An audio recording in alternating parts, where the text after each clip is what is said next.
여러분, 키가 큰 사람이 있고요, 적은 사람이 있는데 이왕이면 키 큰 사람이 되고 싶죠. 네. 근데 어른들은 이제 그럴 가능성, 이제 좀 키가 커진다는 그런 가능성은 이미 사라졌잖아요. 줄어드는 일만 남았습니다. 근데 이제 부모들 입장에서 자녀들을 생각하면 내 자녀는 키가 좀 컸으면 좋겠다. 대한민국 남자들의 표준 키가 요즘은 어느 정도 되는지 모르겠어요. 한 80 정도 되나요? 70이에요? 75? 예. 제 때는요, 한 70 정도 된다 그랬어요. 그러니까 제가 적은 키가 아니었어요. 자부심을 갖고 살았는데 요즘은 70까지는 명함을 못 내밀 것 같고 한 80은 돼야 그 정도 괜찮네, 뭐 이런 정도는 될 것 같아요. 근데 그 좀 유전 인자가 그렇게 크지 않아서 좀 작아요. 그런 부모 입장에서 내 아들, 딸이 키가 작은 아이로 또 어른이 돼서도 그 정도 돼버린다면 좀 염려가 되잖아요. 그냥 치이고 또 그냥 주눅도 들고 그럴 것 같으니까 어떻게 하면 내 아이의 키를 좀 많이 키워줄 수 있을까 고민을 하게 되고, 그래서 몸 성장에 좋은 영양분을 충분히 공급을 해준다든지 또 운동을 시킨다든지 또 그것도 이제 안 되면 성장판 촉진하는 주사까지 맞춘다든지, 그래서 아이들의 키를 키우려고 애를 많이 쓰겠죠. 육적인 키에 대해서 우리가 갖는 어떤 관심이라고 할 텐데, 우리는 육적인 존재만이 아니라 영적인 존재라는 사실이죠. 육과 영혼이 있어요. 근데 육에는 너나 나나 할 것 없이 관심이 많은데 영혼에 관심이 별로 없더라는 거죠. 육의 키가 커야 된다는 사실을 누구나 인정하는데, 그러면 내 영혼의 키는 어느 정도냐? 거기에는 지금 내가 어떤 관심을 두고 있느냐 한번 돌아보는 시간이 되면 좋겠다는 거죠. 오늘 그 설교 제목이 영혼의 사이즈 이렇게 되어 있습니다. 그러니까 이 제목은 제가 그 A.W. 토저라고 하는 목사님 책에서 가져온 제목입니다. 그 목사님, 토저 목사님이 쓰신 책이 영혼의 사이즈를 키우라라고 하는 책이 있거든요. 그러니까 그 제목에서 영혼의 사이즈 이렇게 가져와서 이제 제목을 그렇게 지은 거예요. 이 제목 속에는 성도 여러분의 지금 영혼의 사이즈가 어느 정도입니까? 묻는 질문도 포함이 되어 있고요. 지금 그 사이즈 상태로 만족하지 않으셔야 되겠죠. 이 정도면 나는 됐습니다. 이 정도면 주님 앞에 가도 주님이 나를 칭찬하실 것입니다. 그 정도 분이 아니라면 영혼의 사이즈가 점점 커져가야 되죠. 육신의 키가 이제 나이 들면서 점점 줄어드는데 영혼의 그 사이즈가 점점 들어버린다면 그건 주님 앞에 책망받을 일이죠.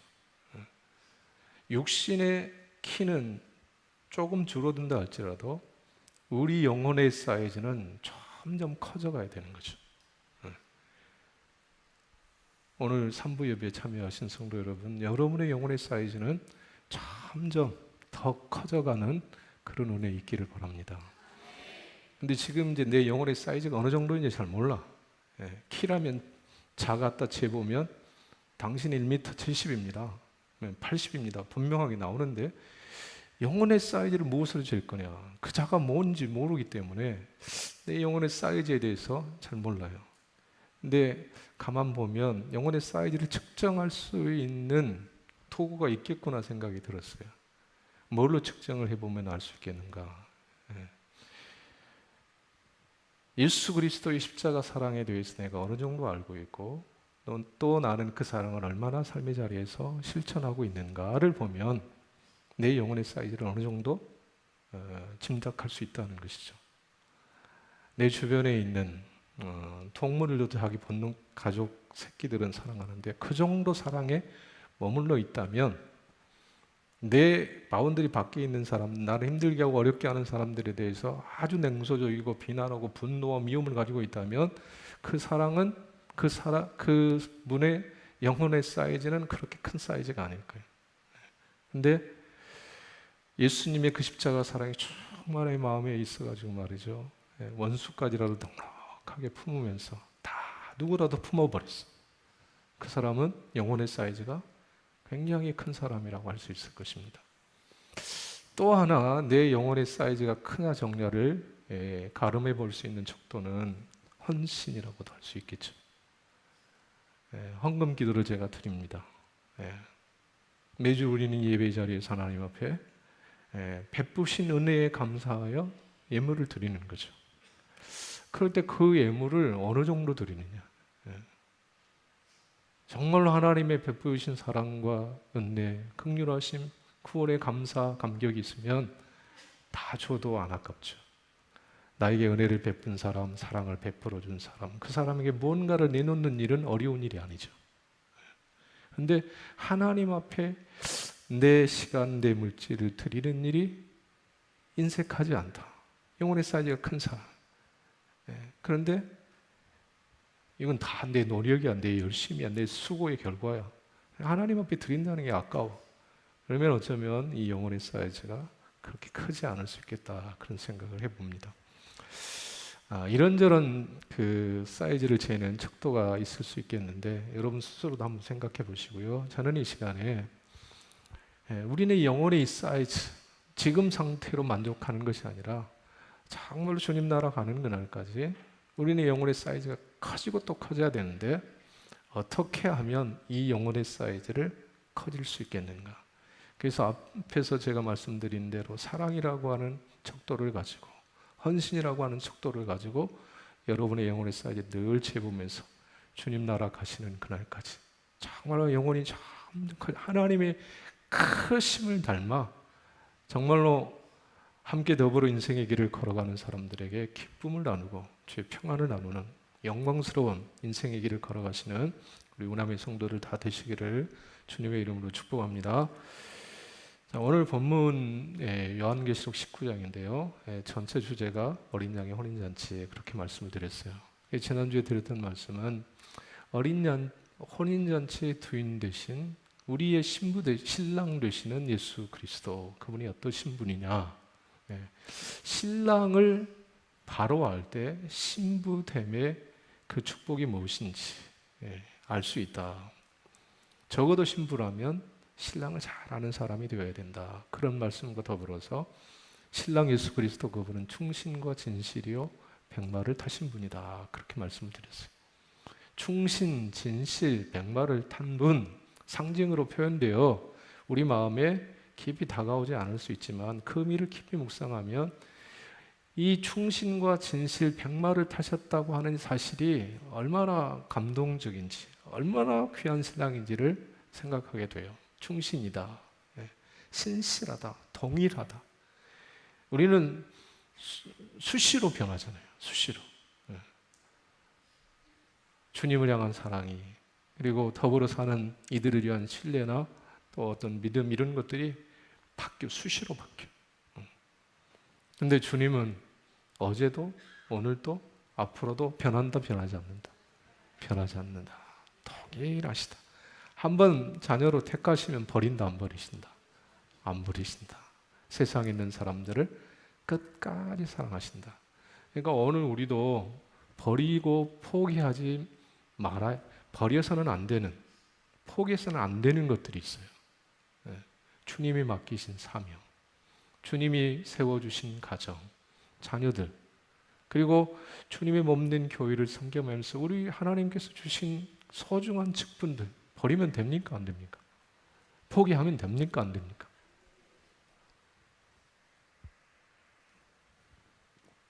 절대로 포기하시면 안 되는 거죠. 여러분의 가정을 든든하게 그리스도의 사랑으로 잘 지켜가시기를 주님의 이름으로 축복합니다.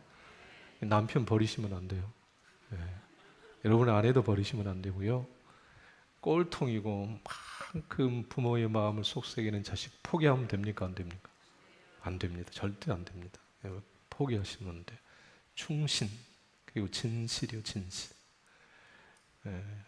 저와 여러분이 살아가는 이 삶의 자리는 기만으로 가득한, 거짓으로 충만한 그런 세상이지만, 이 세상을 통치하시고 다스리시는 진정한 왕 되시는 예수 그리스도, 그분은 진실이에요, 진실. 참이에요. 말과 행함이 일치되시는 분이세요. 우리도 그렇게 살아야 된다는 거죠. 그리고 승리하신 분이시다. 백마를 타셨다는 뜻은 승리하셨다. 그러니까 우리도 승리한다는 얘기예요. 백마 타고 흰말 타고 놀러 다니라가 아니라 승리하게 된다. 삶의 모든 영역에서. 때로는 우리는 넘어져요. 승리가 아니라 실패하는 것 같아요. 근데 아니에요. 주님이 이기셨어요. 사망과 죽음의 권세를 깨뜨리시고 이기셨습니다. 그러니 우리도 이기게 될 것입니다. 합력하여 선이 될 것입니다. 반드시 승리하게 됩니다. 이 사실을 신랑 예수 그리스도의 모습을 통해서 우리 가르쳐 주셨어요. 자, 계속되는 말씀인데요. 신랑 예수 그리스도, 그분은 어떤 분이시냐? 그러니까 오늘 이 요한계시록 19장에 계시된 예수님의 모습을 우리가 깊이 깨닫고 말이죠. 그 예수님 우리 마음속에 좌장하시면, 충만하게 임재하여 계시면 우리의 영혼의 사이즈는 저는 어마어마하게 커진다 생각해요. 근데 문제는 이 계시록에 계시된 예수 그리스도에 대해 지식적으로 알아요. 잘 담기지를 않아요. 그러니까 영혼의 사이즈가 항상 그 모양이에요. 줄어들어. 이 시간 하나님께서 우리 모두에게 은혜 주셔서 문자로 기록된 이 말씀이 정말로 살아있는 생명의 말씀으로, 레마의 말씀으로 들려지고 믿어지고 깨달아지는 그런 은혜 있기를 바랍니다. 지난주에 이제 11절 중심으로 말씀을 드렸고요. 이제 오늘 이제 나머지 부분을 좀 말씀을 드려야 되는데 시간이 제한되어 있어서 좀 디테일하게 말씀드리지 못한 것을 좀 양해를 해주시고 4가지로 정리를 했습니다. 오늘 본문 속 신랑 예수 그리스도, 그분은 어떤 분이시냐? 첫 번째, 오늘 신랑 예수 그리스도, 그분은 피 뿌린 옷을 입고 계신 분. 피 뿌린 옷을 입고 계신 분. 자, 13절 말씀 같이 한번 보겠습니다. 그가 피 뿌린 옷을 입었는데 그 이름은 하나님의 말씀이라 칭하더라. 피 뿌린 옷을 입었다고 하니까 이제 이렇게 해석하는 사람들이 있어요.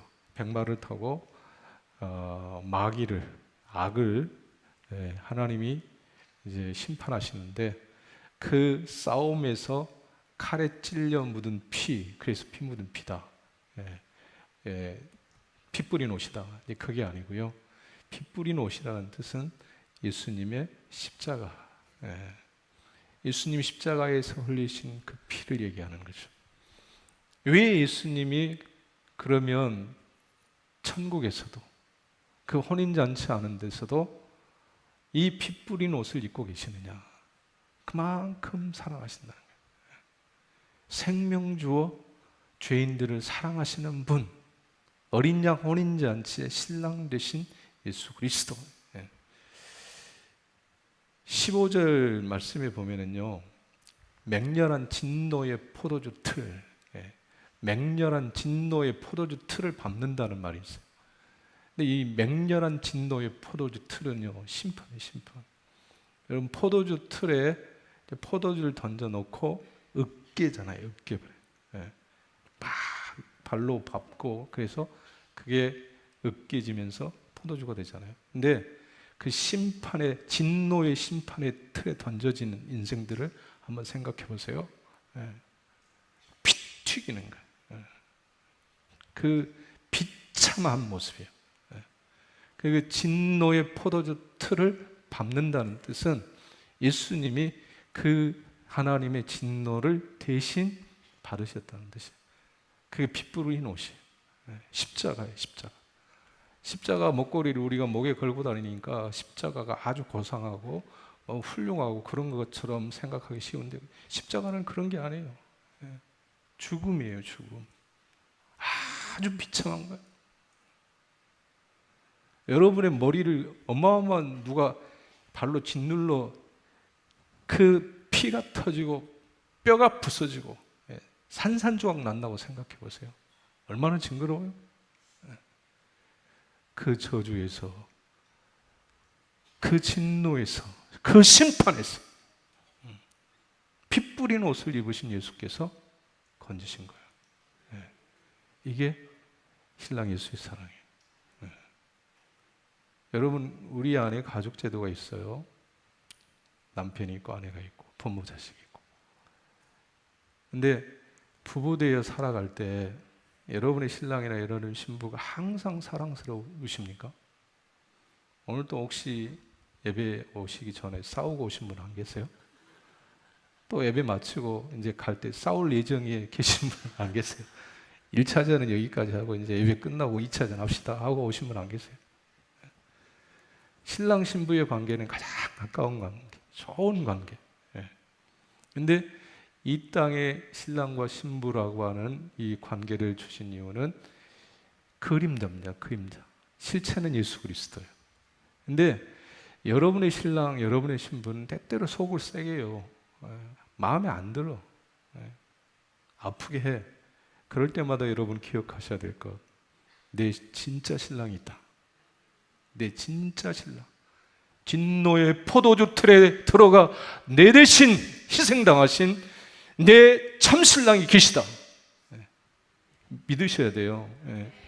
그 사랑을 기억하셔야 돼요.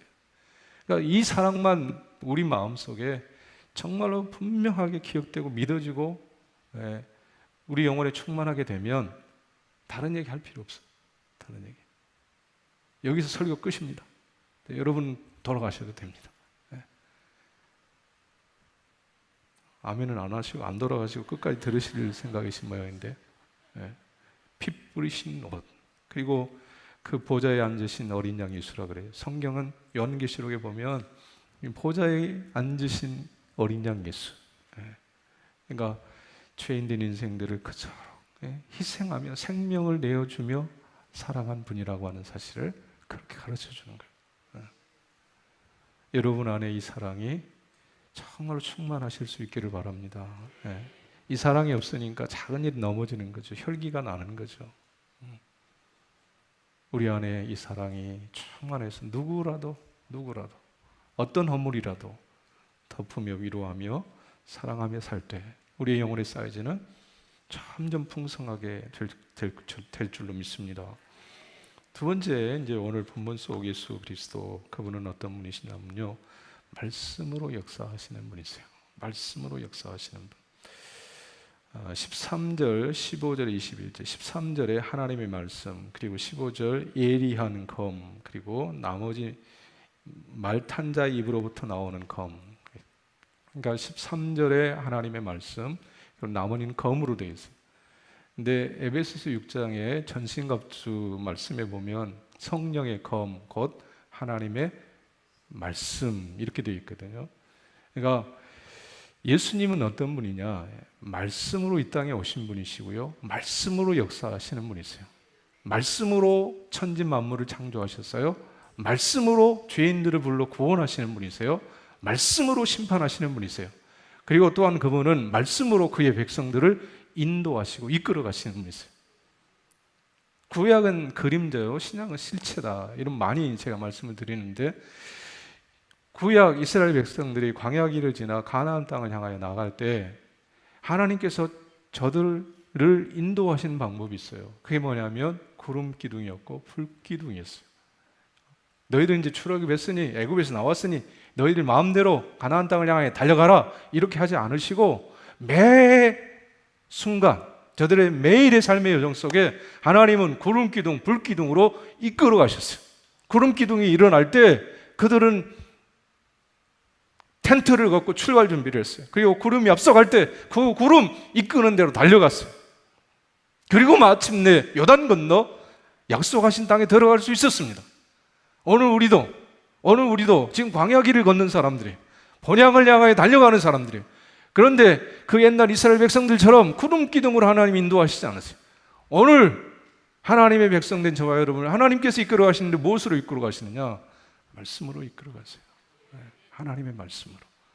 창조하시고 구원하시고 심판하신 그 권능의 말씀으로 하나님의 자녀된 저와 여러분을 인도해 가신다라는 사실입니다. 그러니까 어떻게 해야 돼요? 말씀을 가까이 하셔야 되죠. 말씀을 알아야지. 읽어야죠. 들어야죠. 묵상해야죠. 그래야 그 말씀이 우리네 인생의 등불이 되고 빛이 되는 것이죠. 그래서 리딩 지저스도 하자고 하는 거고요. 예수님은 말씀이시다. 말씀으로 역사하시는 분이시다. 또한 세 번째 예수님은 어떤 분이시냐 하면요, 심판하시는 분이세요. 심판하시는 분. 17절부터 18절 말씀을 같이 한번 보겠습니다. 17절, 18절.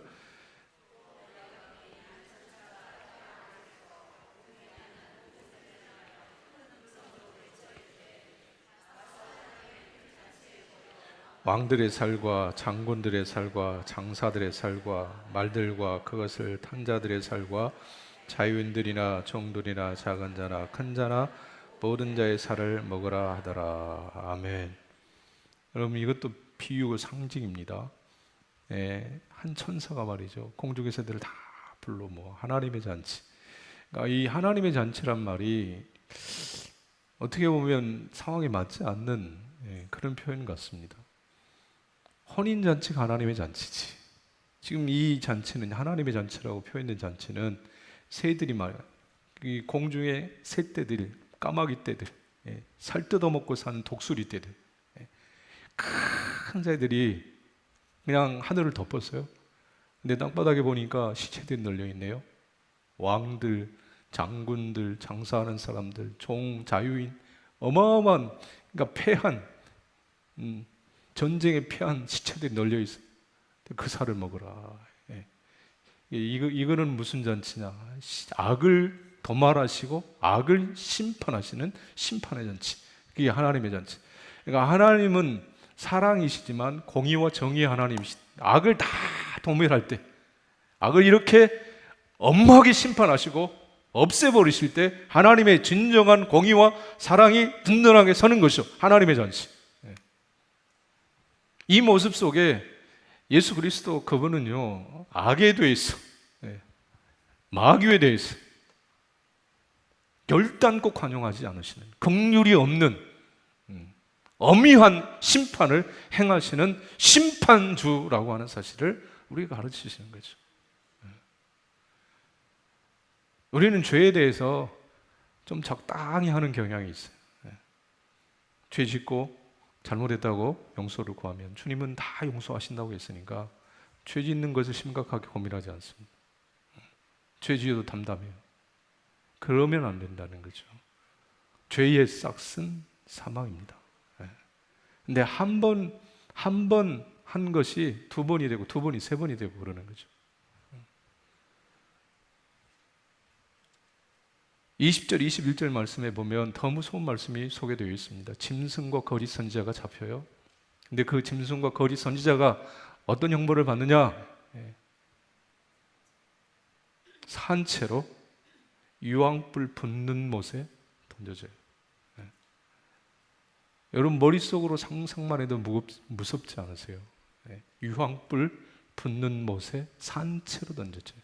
그럼 불에 타서 죽느냐? 아니에요. 그곳에서 영원히 그런 고통을 겪는다는 거죠. 주님은 사랑이시지만 죄에 대해서, 악에 대해서, 마귀에 대해서 엄의한 심판을 행하시는 분이라고 하는 사실을 가르쳐주고 계십니다. 그리고 이제 마지막, 주님은 어떤 분이시냐? 오늘 본문 속에 예수 그리스도 그분은 만왕의 왕이요 만주의 주가 되신다. 16절 말씀 같이 한번 보겠습니다. 그 옷과 그 다리에 이름을 쓴 것이 있으니 만왕의 왕이요 만주의 주라 하더라. 예수님이 누구시냐? 여러분의 신랑 예수 그리스도가 만왕의 왕이요 만주의 주가 되신다. 여러분, 이 땅의 통치자들이 이제 많이 교체가 되잖아요. 새로운 시대, 새로운 정부가 들어설 때 그 전 정부가 많이 힘들었다면 이제 새 시대, 새 지도자에 대해서 사람들이 갈망을 하잖아요. 환호를 하잖아요. 좋아하잖아요. 그런데 그 사람들의 기대, 그 즐거움은 그냥 실망으로 끝나버리는 경우들이 많아요. 왜냐하면 인간이기 때문에 아무리 훌륭한 지도자라도 모든 사람들의 마음을 다 만족시킬 수는 없어요. 그러니 그 정권이 끝나게 될 때 다 실망을 해요. 그런데 우리의 신랑 되시는 예수 그리스도, 그분은 만왕의 왕 되시고 만주의 주가 되시는데 죄와 허물이 없으신 분이 공의로, 정의로, 사랑으로 통치하시고 다스리신 분이시다. 그분이 통치하는 나라, 그분이 다스려가는 나라, 여러분 얼마나 아름다운 나라예요. 그래서 우리는 찬송가 가사를 통해서 그곳은 빛과 사랑이 언제나 넘쳐옵니다. 그 주님의 나라가 교회를 통해서 이 땅에 전해지는 거예요. 그러니까 이 교회를 통해서 그 주님의 나라, 통치와 다스리심을 우리가 경험하고 그 통치 아래 절대적으로 순종하며 복종하며 나아갈 수 있어야 된다는 거죠. 자, 그러면 오늘 본문 속 제가 4가지로 예수님의 모습을 정리해서 말씀을 드렸어요. 예수 그리스도, 그분은 피 뿌린 옷을 입고 계신다. 그분은 말씀으로 역사하시는 분이시다. 그분은 악에 대해서, 마귀에 대해서 아주 혹독하게, 엄하게 심판하시는 분이시다. 그리고 만왕의 왕이요 만주의 주가 되신다. 이 말씀을 여러분이 이제 이 말씀을 어떻게 하셔야 우리 영혼의 사이즈가 커지느냐, 마음에 담으셔야 돼요. 그러니까 로고스 글자적으로 문자적으로만 이해하시면 안 되고요, 마음속에 이 말씀이 살아 움직이는 말씀으로 담으셔야 된다. 2000년 전 주님 달리신 그 십자가가 내 십자가여야 돼요. 하나님의 분노, 진노의 포도주 틀이, 내가 들어가야 할 진노의 포도주 틀로 다가와야 돼. 그리고 오늘도 내 삶의 모든 현장 속에서 주님은 말씀하시고 그 말씀을 따라 하루하루를 살아감이 승리의 길이라고 하는 사실을 여러분이 인정하시고 경험하셔야 돼요. 이 계시된 말씀을 여러분 마음속에 깊숙이 담고 또 담으셔야 돼요. 그러니까 묵상한다 그러죠. 이 말씀을 깊이 묵상하면서 새기는 거예요. 여기 히브리서 3장 1절 말씀 여러분 한번 같이 보겠습니다. 그러므로 함께 하늘의 부르심을 받을까? 거룩한 형제들아, 우리가 믿는 도리의 사도이시며 대제사장이신 예수를 깊이 생각하라. 우리 믿는 도리의 사도이시며 대제사장이신 예수를 깊이 생각하라. 예배드린 이 시간 여러분 무슨 생각하고 계세요? 예수님 생각하고 계세요? 예배 후에 다른 일정 계획하고 생각하고 계신 건 아니에요? 예수를 생각하셔야 된다. 예수를 묵상하셔야 된다. 그러니까 예수를 담으셔야 된다. 사진을 찍어서 카메라 안에 담듯이 오늘 요한계시록 19장에 계시된 주님의 그 모습을 마음으로 담으라. 우리의 영혼에 담으라. 진노의 포도주들 피 뿌린 옷을 입으신 분, 어린 양 예수, 담으셨어요? 오늘도 담고 내일도 담고 모레도 담고 매일 담으셔야 돼요. 담기만 하면 안 되고요. 그 다음에는 그 예수님은요, 오늘 요한계시록 19장에 계시된 예수님은 19장 안에 갇혀 계신 게 아니에요. 천국에 갇혀 계신 게 아니에요. 오늘 우리나라 삶의 한복판에 역사하시는 분이세요.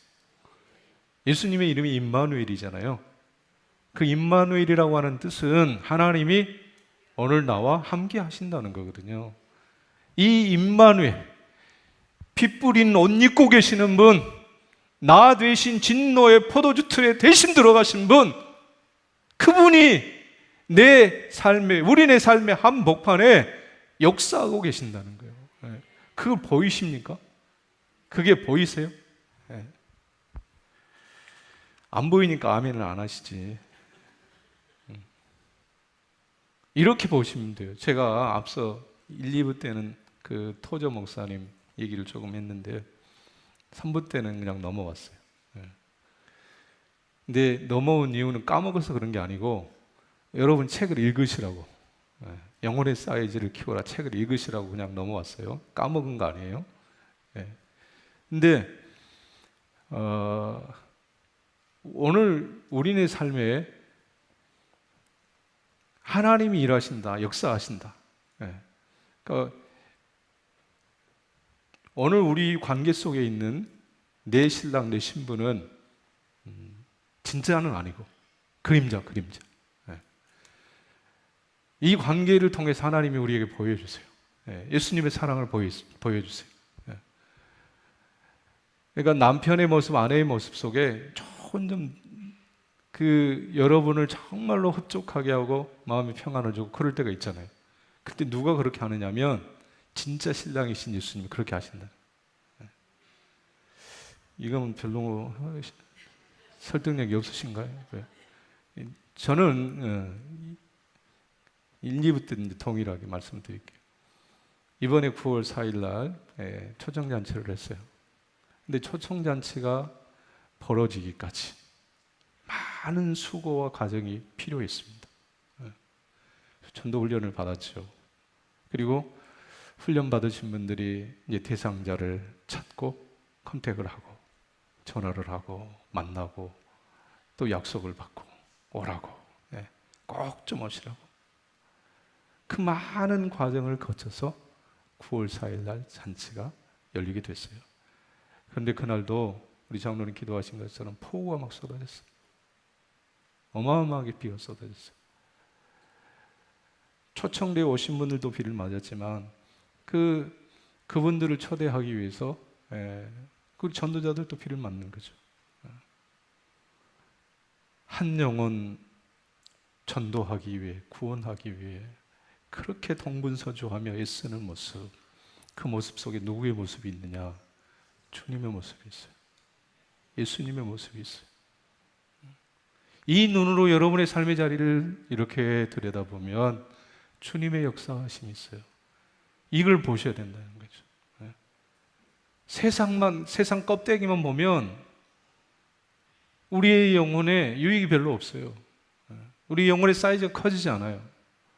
근데 우리의 삶의 한복판에 표면적으로 드러나지 않지만 우리와 함께 하시며 역사하시는 그 주님을 바라볼 때, 일하심을 우리가 깨닫게 될 때, 주님은 성령에만 갇혀 계시는 분이 아니네. 2000년 전 십자가만 지신 분이 아니네. 오늘 내 눈물 나는 삶의 모든 현장에 동행하시는구나, 함께 하시는구나 깨닫게 된다는 거죠.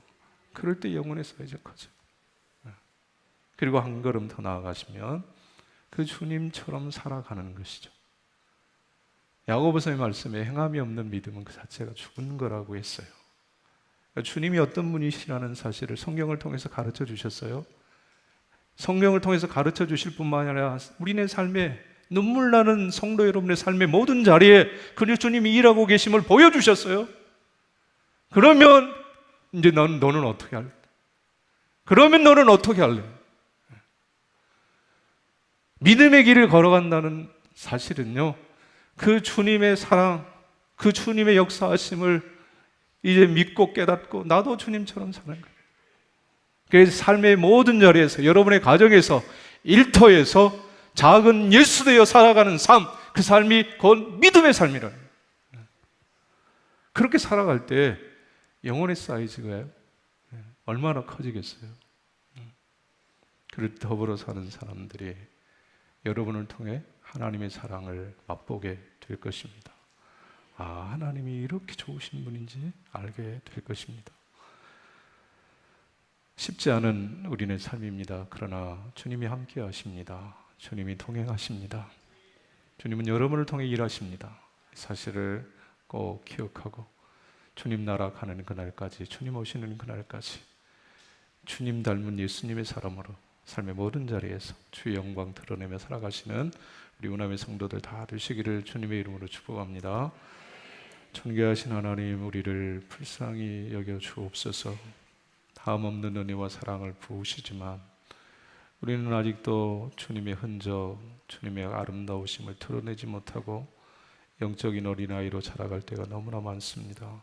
은혜 베푸셔서 피 뿌린 옷 입고 계시며 진노의 포도주 틀에 대신 들어가사 우리 위에 고통 당하신 그 놀라운 사랑 가슴 담고 이제 삶의 연장에서 그 사랑을 우리도 누리며 전하며 살아 주의 영광 기쁨 되는 우남의 성도들 다 되게 하여 주시옵소서. 예수님의 이름으로 기도드리옵나이다. 아멘.